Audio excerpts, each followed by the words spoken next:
Bonjour à toutes et à tous, ici Tobias. J'accompagne les personnes qui ont des ambitions, qui ont des objectifs, à pouvoir les réaliser de manière efficace et à aller à l'essentiel sans se sentir submergé. Alors aujourd'hui, on va parler productivité. Peut-être que vous pensez qu'il faut mettre en place énormément de choses pour être plus productif, pour être efficace au quotidien et atteindre ses objectifs, mais en vrai, c'est pas tellement vrai. Il y a des principes, des grands principes à appliquer et seulement certains d'entre eux, en appliquant seulement certains d'entre eux, on peut réellement décupler, augmenter notre productivité. Alors peut-être que vous avez le sentiment de ne pas avancer, d'être perdu, de ne pas savoir par où commencer, peut-être même que vous procrastinez ou que vous avez le sentiment de perdre votre temps. Et peut-être que vous souhaitez agir efficacement, massivement, peut-être que vous voulez aller à l'essentiel, peut-être que vous voulez avoir un plan, peut-être que vous voulez être efficace ou tout simplement que vous voulez vous sentir plus apaisé, plus calme. Alors justement pour répondre à ces problématiques, il y a trois grandes lois à respecter en productivité pour ne pas procrastiner, pour aller à l'essentiel, pour optimiser ses tâches au quotidien, euh, pour être motivé. Ce sont trois lois extrêmement puissantes et que je vais vous présenter dès maintenant. Alors, on va parler d'une première loi, d'une première grande loi qui est la loi de Pareto. Alors la loi de Pareto, qu'est-ce que c'est?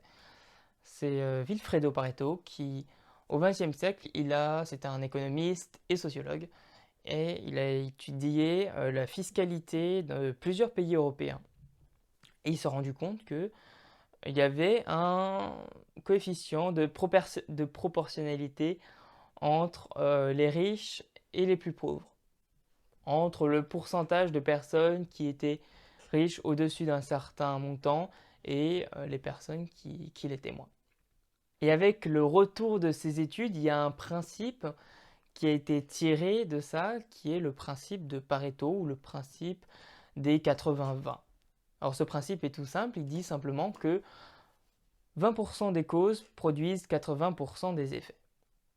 Alors dans la vie de tous les jours, pour l'étude qu'il a fait, ça tournait autour, c'est pas toujours vrai, parfois ça monte jusqu'à 90 et 10 ou parfois ça descend 70-30, mais le principe est là, c'est que il y a peu de choses qui produisent beaucoup d'effets et il y a beaucoup de choses qui produisent en fait qui produisent presque rien comme effet. Alors, on peut avoir ça dans le sport, il y a 20% des exercices qui produisent 80% des résultats. Il y a dans le travail, ça peut être 20% des clients qui apportent 80% des revenus. Ça peut être également dans les instruments. 20% des exercices vont apporter 80% des résultats. Mais c'est aussi applicable dans les problèmes, dans l'aspect négatif. Seulement 20% des causes vont produire 80% des problèmes. Donc tout le travail va être de travailler d'identifier les 20% qui vont produire 80% des résultats. Alors, par exemple, pour, euh, pour cette vidéo, vous avez cette liste-là avec tout, euh, tout ce qui est important et après on estime. Alors bien sûr, l'estimation est propre à chacun et pas toujours juste, mais je pourrais estimer que les tâches que j'ai à accomplir pour faire de la vidéo, c'est ça, et qu'est-ce qui va apporter le plus de résultats. Donc voilà, et tout le travail va être donc on prend ce qui a le plus de résultats, les 20% qui vont apporter le plus de résultats, et on travaille uniquement là-dessus. Vous pouvez aussi faire ce travail dans n'importe quelle chose de votre vie, les tâches que vous allez faire au quotidien. Qu'est-ce que j'ai à faire actuellement et quels sont les 20% qui vont m'apporter 80% de résultats. Mais bien sûr, après, si on applique ça à l'extrême, ça peut avoir des défaits qu'on ne désire pas. Par exemple, je peux estimer que les messages, c'est pas dans les 20% et que ça va pas porter beaucoup de résultats si je réponds aux messages. Donc, je vais pas du tout m'en occuper. Mais à long terme, peut-être on va avoir l'impression que je m'en fiche des autres, etc., etc. Ou, autre exemple, je vais me concentrer uniquement sur les produits que je veux vendre. Et donc, tout ce qui est gratuit, etc., hop, je m'en occupe plus. Mais je pense que peut-être que ça marchera sur le court terme, mais probablement pas sur le long terme. C'est surtout un outil qui permet d'avoir une tournance. Après, il y a des personnes qui l'appliquent à l'extrême, et tant mieux pour eux. Alors, la deuxième loi, c'est la loi de Parkinson. Alors, peut-être que vous avez déjà identifié cette loi, par exemple, lors du moment où vous devez réviser des examens. Vous avez un tas de travail à faire, vous avez remis à plus tard tout le temps, et finalement, vous arrivez la veille et vous n'avez absolument rien fait. Et bien là, vous allez être hyper efficace, vous allez réviser à fond, et le lendemain, peut-être que vous n'auriez pas eu le temps, mais au moins, vous aurez limité la casse. Mais vous aurez été hyper efficace. Qu'est-ce qui est à retenir là-dedans? C'est que vous avez une date butoir en fait. Et la loi de Parkinson dit tout simplement qu'une tâche va prendre le temps qu'on lui alloue. C'est-à-dire si pour tourner cette vidéo, je me donne 1 heure, et ben je vais mettre vraiment 1 heure à faire cette vidéo. Et si je me dis que j'ai 5 minutes pour tourner cette vidéo, je vais probablement pas réussir, mais je vais essayer d'être beaucoup plus efficace. Donc, alors tout l'enjeu, c'est de mettre des dates butoirs pour se challenger et qu'on ait une limite et qu'on essaye de remplir la tâche dans ce laps de temps-là. Par exemple, là, il est quelle heure? Oh là, bah, il est 12h30. Je m'étais dit que j'aurais fini de tourner à midi. Je m'étais donné, en tout pour la préparation, je m'étais donné, il me semble, 2 heures. Donc j'ai 30 minutes de retard.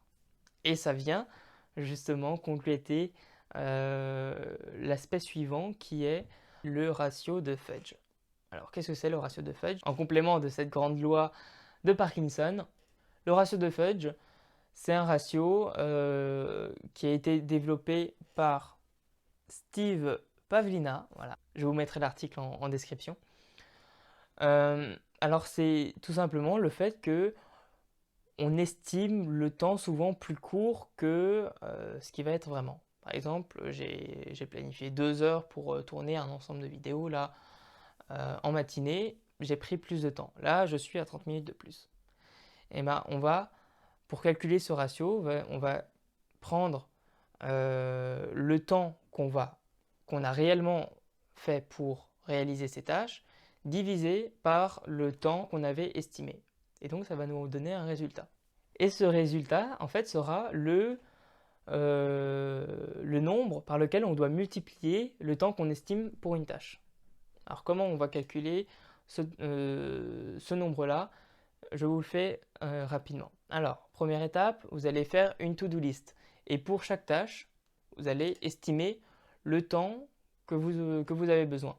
Ensuite, au fur et à mesure que vous allez réaliser ces tâches, vous allez noter le temps que vous avez vraiment pris. Et ensuite, vous faites cette opération-là et le résultat donnera le chiffre par lequel vous devez multiplier le temps que vous estimez pour une tâche. Et la troisième et dernière loi, c'est la première loi de Newton. Alors, la première loi de Newton indique que tout corps conservera son état de repos ou de mouvement uniforme en ligne droite dans lequel il se trouve, à moins qu'une force ne soit appliquée sur ce corps. Alors, qu'est-ce que ça veut dire? C'est un principe de physique, mais on peut l'appliquer aux tâches personnelles. En fait, ça vient autour de tout ce qui est la procrastination et la motivation. Quand vous devez faire quelque chose, vous allez peut-être vous donner des excuses. Ah, c'est compliqué, ça va être dur, je ne vais pas réussir, j'ai trop la flemme, vas-y, je vais remettre ça plus tard. Mais dans les faits, vous allez vraiment mettre ça plus tard et vous n'allez jamais faire la chose. Ou du moins très longtemps et pas dans le temps où vous l'avez estimé. Donc, on va essayer de se mettre en mouvement pour garder le mouvement uniforme en ligne droite comme parlait Newton. Et ça vient tout simplement au début d'une tâche. Par exemple, là, j'ai commencé à tourner.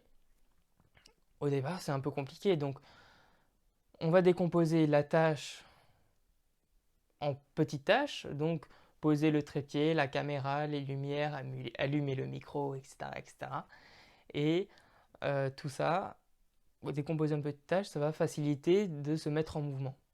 Et si vraiment ça ne va pas, dites-vous simplement, vous forcez pendant 10 minutes, je me dis 10 minutes, ok, je fais cette tâche. Et après ces 10 minutes, si vraiment j'en peux plus, ok, j'arrête et je vais me coucher par exemple. C'est en étant en mouvement qu'on va réussir à être motivé. Alors ça peut paraître contre-intuitif. Alors motivation vient du latin motivus qui veut dire mobile et mover qui veut dire mouvoir. Alors on voit justement l'aspect de la motivation qui est le mouvement. Il faut le mouvement pour être motivé. Je vous ferai une vidéo spécifique sur la motivation.